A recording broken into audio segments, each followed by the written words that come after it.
I'm delighted to welcome the fantastic Rick Graham to Wishaw Guitar Lessons. How are you doing, Rick? I'm doing really well, thanks Andy. Excellent. And what have you been up to lately, Rick? Oh, to be honest, most of my time's been taken up with YouTube actually. I've been, well, I was kind of like inspired to sort of beef up the channel a bit and start doing lessons, you know, free content. So that has been taking up a whole massive chunk of my time. So this is Rick's Guitar School? It is, it's Rick's Guitar School. I don't know how it actually came about. I didn't actually consciously go, right, I'm going to do this. It just, I don't know, one day I just started to do it, and I was checking out what some of the other guys were doing online, and I kind of got inspired to do that through what some of these other guys were doing. There's a great bass player out there called Scott Devine, and I was watching some of his stuff, and he has set up kind of like a similar thing. So, and I loved what he was doing with his video. So I kind of I took a lot of inspiration, if that's the correct word, from what he was doing. You know what I mean? So now I'm really focusing a lot of my attention on doing that, building up my YouTube channel, building up the content of that, and you know, putting a lot of effort into the website and everything. But I'm loving doing it. It's great. What's the feedback been like for that? Feedback's been fantastic. It's a lot of work though. You know, it's a hell of a lot of work. You know, when I first had the inclination to do it, I just did it because I wanted to do it. Yeah. But once I actually started doing it, I realised, hang on, there's a lot of work involved. But luckily, I love doing it. Yeah. You know, so for me, I also love the video editing process. So all of that combined, I'm having a great time doing it. It's definitely, it's a very kind of selfless thing, because there's a lot of content available to buy. So it's very cool that there's a lot of free content put up there. Yeah, that's one thing that I didn't want to do, you know, is, you know, bombard people with, you know, buy this, you know, and all the rest of it. There's nothing worse than going on somebody's website and, you know, having it slammed in your face. Yeah. And that's not the main objective, you know, as crazy as it would seem from a business perspective. That's not my objective. I'm doing this because I really enjoy doing it, but there's obviously a section of the website where people can choose to buy the higher quality stuff if they want. Yeah. You know. And obviously one feeds off the other. It's absolutely. So yeah, I'm loving doing it, and the feedback has been fantastic. You know, I'm getting a lot of messages daily, you know, with suggestions and, you know, compliments on the stuff that I've done so far. So it's great because I'm getting all sorts of feedback from different players from all over the world, and it's great. And I'm looking forward to doing more stuff and building, you know, the whole thing up even more. So yeah, it's good stuff. So obviously that then is what's consuming your time. It's consuming most of my time. I want as well, because I love the video editing aspect of it. That takes up quite a bit of time, and I also like injecting a little bit of humour in there when I can, you know, because it makes the world go round, still, let's face it. And I love doing that. The only problem is I've got so many ideas with the, you know, the humour side of it that will, I don't want that to overshadow what I'm actually doing, so I've got to kind of pull the reins in a little bit and not go OTT, but you know, I wish I could do it, the humour side of it a bit more, because I love that as well. Well, it's like something we were chatting about earlier about injecting your own personality into what you're doing. So I think then that comes across as being pretty honest. Absolutely. If you well, enjoy that. That's it. It's me really. You know, that's what I want to put across is you know, who I am. And I, you know, when people put stuff out there that's you know, dull to watch, you know, I'm not having to go at anybody specifically there, but it's just, I like to see somebody, you know, not caring, you know, and just doing what they do and doing it because they really enjoy it. So that's kind of what I'm trying to tap into with, you know, my own stuff at the moment. Cool. You know, with the videos and stuff. So. Cool. So can you tell me a bit about how you first really kind of started being interested in music, more specifically the guitar? But I also know that you originally played violin and piano. Yeah, I did. So how did you end up? Well, the violin was actually, I was pretty young at the time, and I was selected out of some of the pupils at school that I'd be suitable to learn a musical instrument like the violin, a really nice instrument. And I took to it for a while. I really enjoyed it, and my parents were pretty proud that I was, selected for this kind of thing. So, they gave me the support that I needed with it. But as is usually the case, I played it for a while and then it dwindled a little bit. But the love for music was already there. Yeah. But I think it was really to do with the fact that it wasn't the instrument that I wanted to play. So that kind of fell by the wayside a little bit. My father's a musician, so there was always guitars lying around the house and keyboards. When I was growing up, he always had some kind of new synth in the house that I'd always mess around on. So that's kind of where the piano skills came from to start with. But like I say, he's mainly a guitar player, so there was always a guitar in the corner, and that was just a natural progression for me, the guitar. So I remember picking it up once or twice when I was about 11 or 12, but not taking it any further. It was later on actually that I picked it up and thought, hang on a minute, something feels right here. And was that a completely different experience from playing the violin and the piano? Yeah, absolutely. It was one of those sort of moments where you just think, something clicked straight away. And I also knew straight away that I had some kind of aptitude for it. And because the thing that I did to start with was work things out. So I didn't have any books or anything like that. And this is actually as I first picked the guitar up. I'd pick it up and then, I'd hear a song on the radio or whatever it was, or a song that I knew the melody for, and just play it. And the chords seemed to come really naturally, and then everything else flowed from there. My dad kind of gave me a bit of assistance up to a point, but he kind of was more like, so you're going to learn guitar, are you? Yeah. Well, I'm not going to help you. As opposed to go, I'm going to show you everything. Which was a great thing, because it made me a bit hungrier to discover things for myself, Yeah. So, but I was lucky really to have, a musician as a father, because he exposed me to music, right from an early age. Going back to when I was younger, we used to listen to bands like Genesis when I was 5 or 6 years old, really young.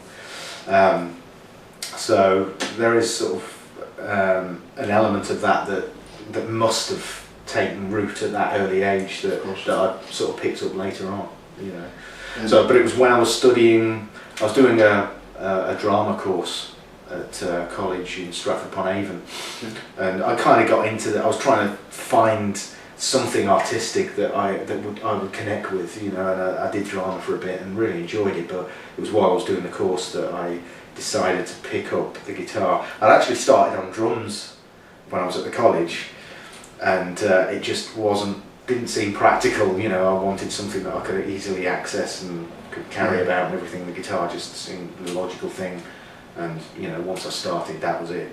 I was hooked. So from what you're saying, it seems as if you've always been quite a creatively drawn person. Seems as if you're quite frustrated to look for a Definitely. For it. I actually spent quite a long time drawing.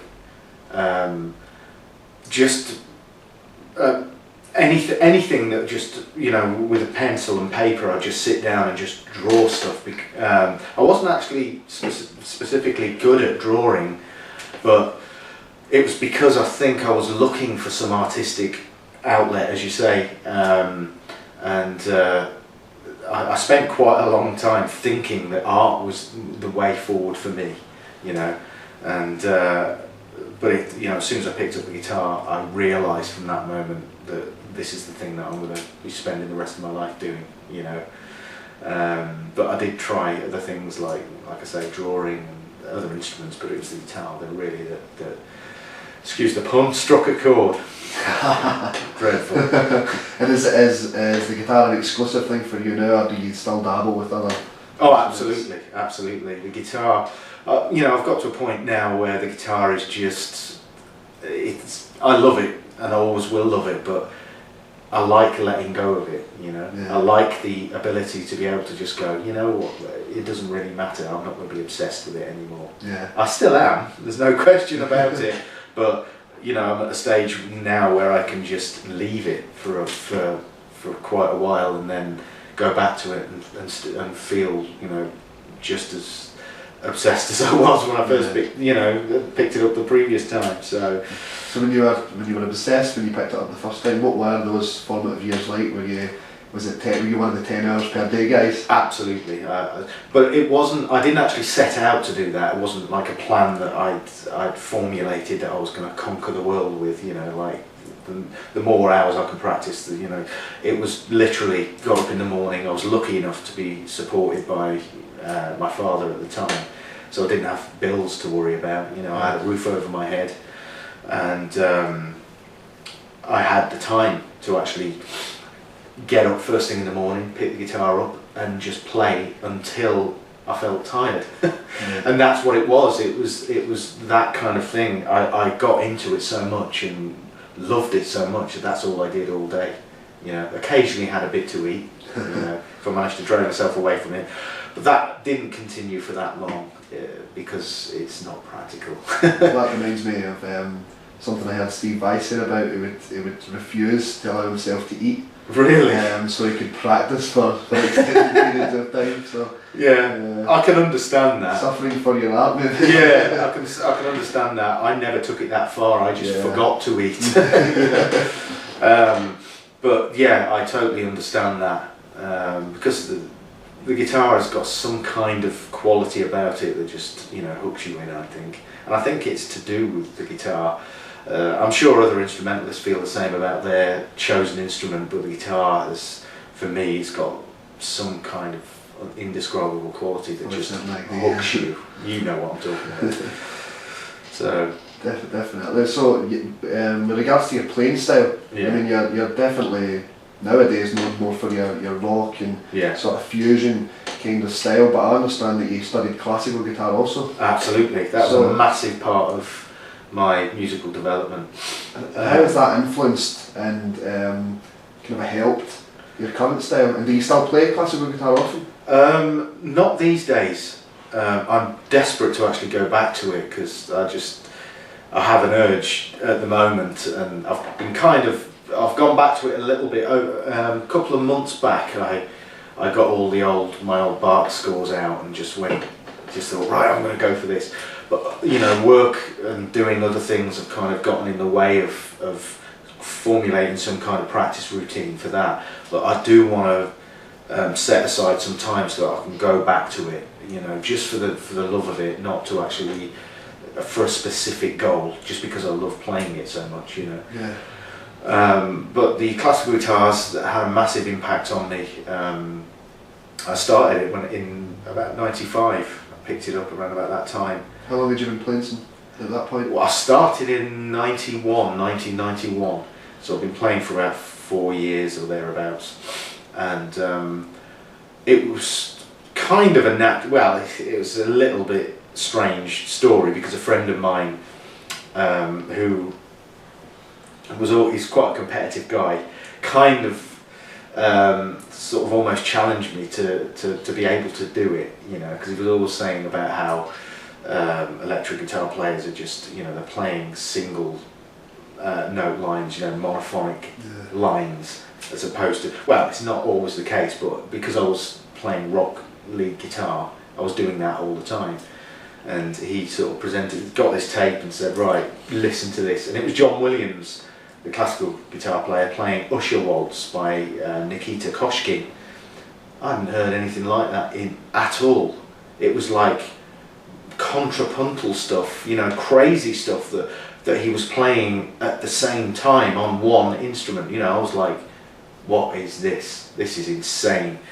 So once I'd kind of been blown away, I thought, I've got to get into this, and that's how I started to get into it. I had to start right from the word go, you know, because that's when I learned how to read music and then I got into the theory side of it, and I ended up going back to college to do A-level music, and then I went and did studied at a music school in London, studied the classical guitar there, but I realised after I'd gone sort of headfirst into it that it wasn't really what I wanted to do. After going through all of that, and I just came back to the electric guitar, and I kind of gradually, as things progressed, kind of naturally back towards the electric guitar, kind of like put the classical aside and concentrated, and that's kind of where I found myself now, you know.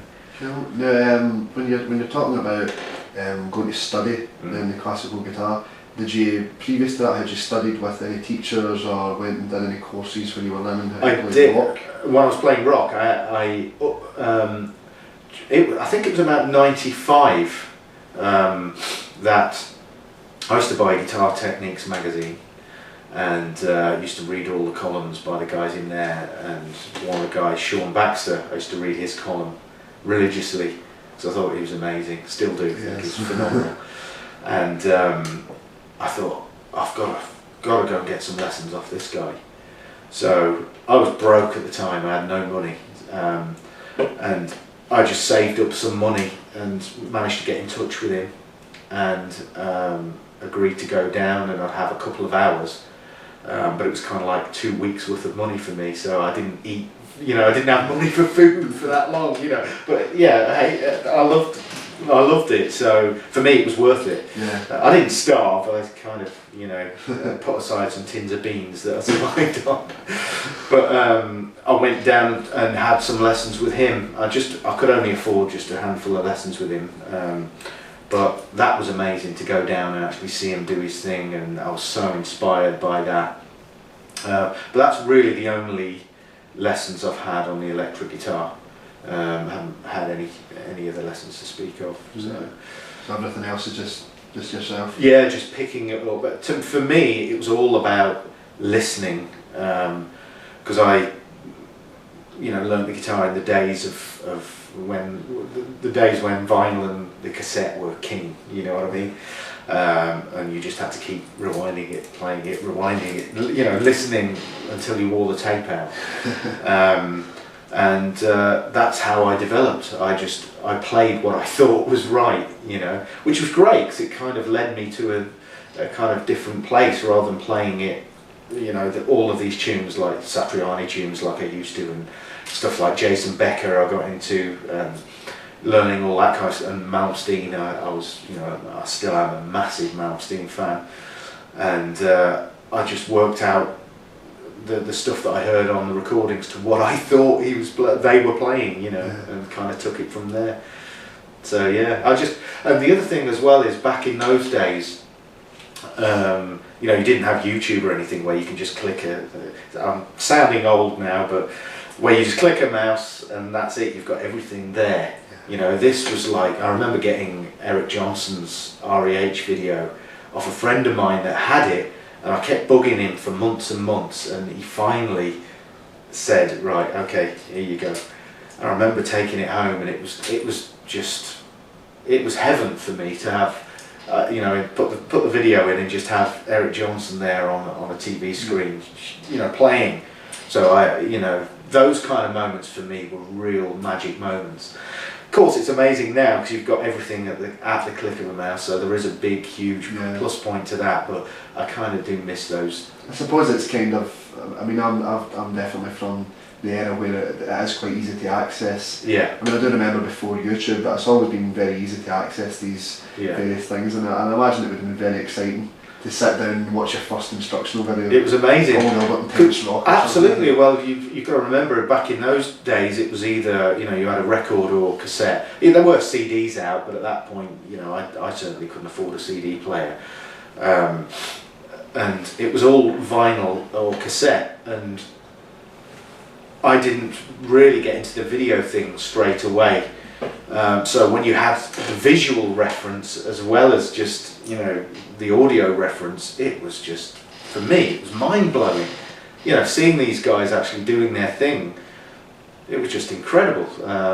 One of the videos that had the biggest impact on me was Frank Gambale's Monster Licks and Speed Picking video and the Modes No More Mystery video, because I had those. My dad had them actually in his collection, and I saw those early on. What about Shop Builder? I didn't have that. I only saw that later on. I actually watched it recently. It's good, entertaining stuff. Yeah, very, very entertaining. it's great.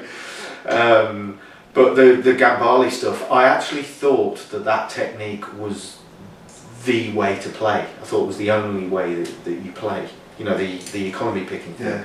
So I learned that and copied what he was doing, thinking that was the only way. Is that still your... That's still my style. I still economy pick.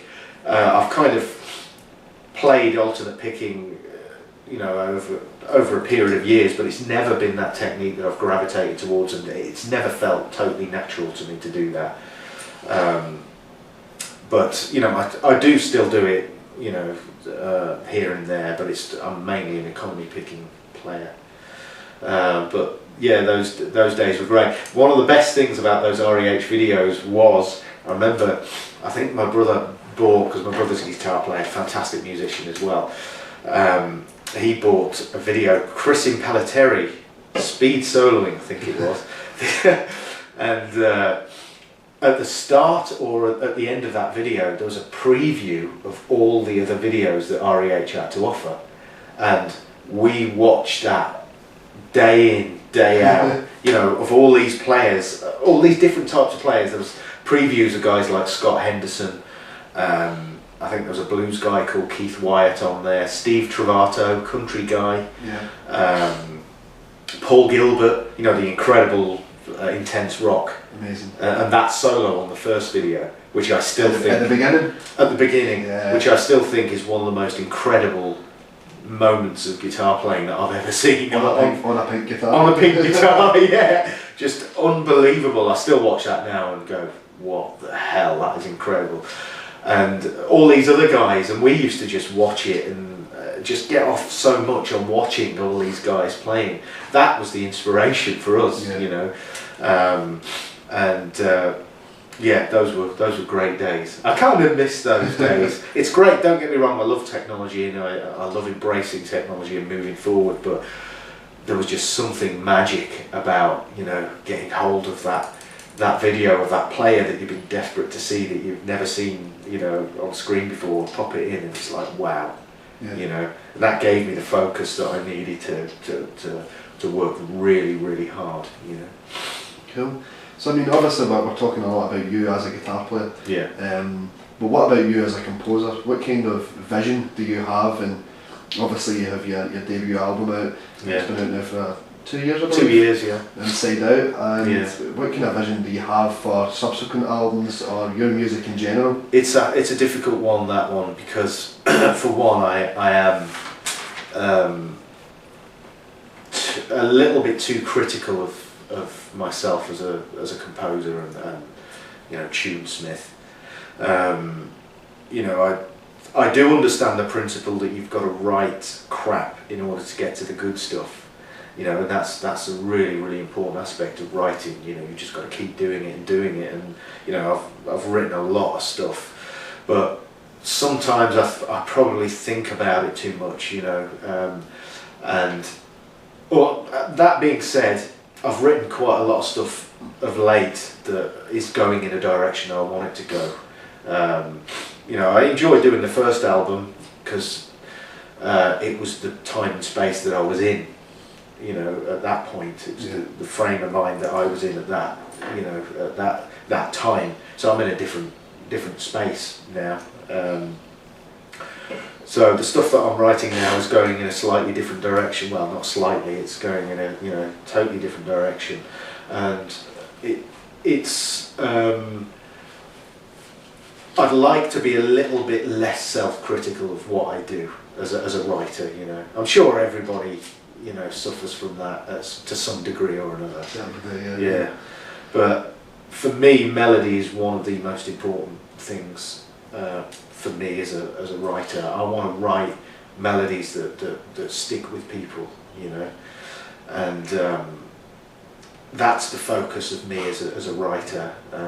But along with that, you know, the harmony's equally as important. You know, where you take it, and that's kind of the direction I'm moving now. I'm trying to learn as much as I can about production and everything else at the same time, but writing and composing is extremely important to me. It's something I've done right from the word go, and the ideas I'm coming out with now are hopefully going to sort of evolve into the next album, you know. When that is going to be, I have no idea. You have no answer to the next question. That reminds, just what you were talking about there, kind of reminds me of something I heard Wayne Krantz talk about, which was that players generally tend to be, I can't remember verbatim what he said, but it was either melody driven, rhythm driven, possibly harmony driven, possibly not, but would you definitely say then that you fall into the melody? Is that what really drives you as a musician? Absolutely. I think that's probably got a lot to do with the fact that one of my biggest influences is Joe Satriani, and I grew up as a musician really sort of idolising and you know, absorbing everything about him as a musician, and he's all about melody, and that's had a big impact on me. But not just that, the exposure I had to classical musicians and composers had a massive impact on me. I went through a Chopin phase, and I'm a massive Bach fan, and I listen to Bach all the time. In fact, I've never stopped listening to Bach. As soon as I came across his music, that was something that clicked with me. So the classical influence has really, classical's a bit of a loose term, but you know, that influence has been really strong for me. So yeah, it's difficult because I've got so many influences, you know, that might be melodic, that might be, you know, about harmony and everything else. I just kind of want to just try and let that, you know, absorb that and just let whatever comes out come out. But I think to answer the question, I think I'm definitely more about melody than anything else. Well, I think both of I mean, for me, I love Bach, but I love Chopin. That is, and for me, his music is definitely it's a melting pot of rhythms and melodies and harmony, and it's crazy that it's hundreds of years old and it's unbelievable. Modern. It is. It's got that feel to it that when you hear it, it could easily have been written yesterday. Yeah. You know, when you hear it, there's no question. It's got that element of romanticism about it, but you know, from a technical perspective and like you say, everything else that melodic and rhythmic and everything else, it's so fresh. When you hear it, it's just, that's how it sounds to me, just so fresh. Would you say that's a quality about music that should be there, music that doesn't date? Definitely. I think, you know, there's something that is really, really positive about music that is timeless, you know, and that's kind of what I'm sort of looking to do. But you know, it's a big ask, you know what I mean, on anybody. So I think rather than you know, because sometimes I do get a bit too critical of what I do, I think it's important to just let it go and let whatever comes out come out. And I think with composers like Chopin and other composers of that type, you know, you can hear how much music was a part of them in the music that you know, in whatever interpretation that you hear of their music. You know, and that's what it should be about. You know. Well, with that being said, then what does music mean to you, and what kind of musical values do you have in your life in general, not just as a player but as a listener? What does music really mean to you? Music means to me, it's everything in terms of my experiences. You know, and that's what I've learned over time, is that at first I got into the guitar and I loved it, and you know, I'm obsessed with it and everything else.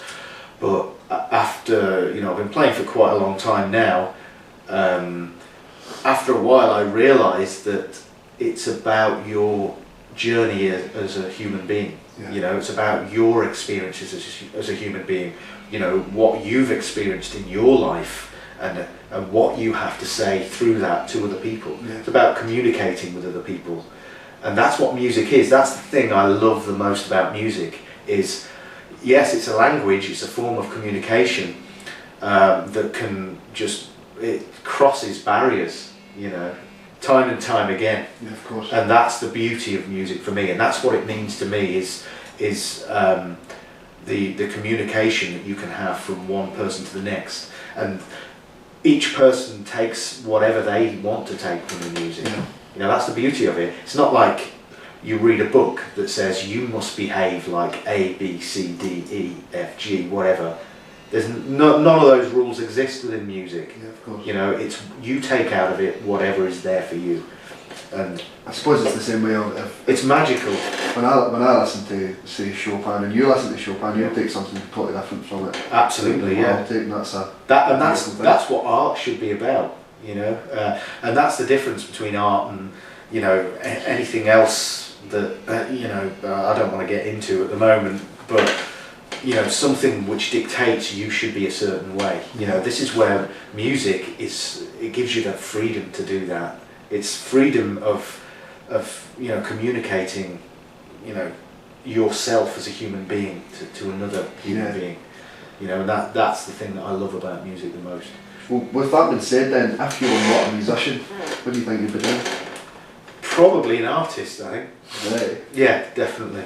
So it would definitely be. Having said that, I'd either be an artist or some kind in the field of astronomy somewhere. Right. Yeah, absolutely, yeah. Brian May. Yeah, I mean, I'm not sure whether I've got his, you know, not ability to, you know, to reach that kind of understanding, you know, because I think he's got some kind of PhD in astrophysics or something, hasn't he? But I wasn't really the PhD, but you know, I think he's you know, he's highly qualified in that field, but I'm not sure where I would have ended up, but if I'd have actually followed that path. But I've always had a love for the universe and science and everything else. But I've equally got a love for something which is not really explainable. I suppose, but the two are the same in a sense. For me they are, because you've got, for me the way I look at it with music is you've got two things, and this is the same with life actually. I don't want to get too deep here, but what I've gathered from it over the years is that you've got a theoretical explanation of why things work, then you've got the experience of it. Oh, definitely. You know, and you've always got these two things working in conjunction with one another, which means that one doesn't outweigh the other when you think of it like that. You know, so that's how I see music, is that you've always got a theoretical explanation for the reason that chords work and certain scales work and the way harmony works and everything else, but there's no way of explaining the magic that happens when certain things are put together, and no theologist is going to sit me down and say, well, to be honest, the reason you feel so ecstatic at bar 32 and this, you know, chord change, nobody can get to that. And that's the way I view music, is that having those two things working in perfect harmony with each other, the theoretical explanation and the experience of listening to the music itself. And I suppose then from a point of view, obviously, again without getting too deep, if the music and life drawing those parallels means that, in a sense, being driven towards, I mean, I suppose everybody is driven towards being creative in some sense of the word. Absolutely. Is that big unexplainable thing? Well, that's it. Is that, you know, you know, because music is, for me, it is about your experience. It is life, you know. And when you look at it like that, with the two things together, you can always have a theoretical explanation for whatever it is. You know, you can always have a scientific explanation, but there are some things that just aren't going to be explained. For one, I think human beings are to some degree limited, you know, with having a human brain. You know, there's only so much that human beings can take on board. but that's the way I tend to look at it, and I think music in that regard is an absolutely incredible thing. You know, it enables you to communicate things that just can't be communicated via a theoretical explanation. Yeah, of course. Yeah. I agree. Excellent. Glad. Well, I have one more final, very important question for you. Okay. Are you a tea or coffee man? Coffee. Coffee? Yeah. Then why not drink your next cup of coffee out of your very own Wishaw Guitar Lessons mug? Oh, magic. There we go. Oh! If it's not broken. Oh, that's fantastic. Let's have a check. You can see that there. That's very, very something cool. a little more interesting to drink at the Can moment. I just... Of course. Does it taste better? It tastes better. That's fantastic. So, much appreciated. Well, thank you very much, Rick. Pleasure. Should we go grab something to eat now? I think we should. I'm getting hungry now. Thank you, Rick. Cheers, Andy. Thanks a lot.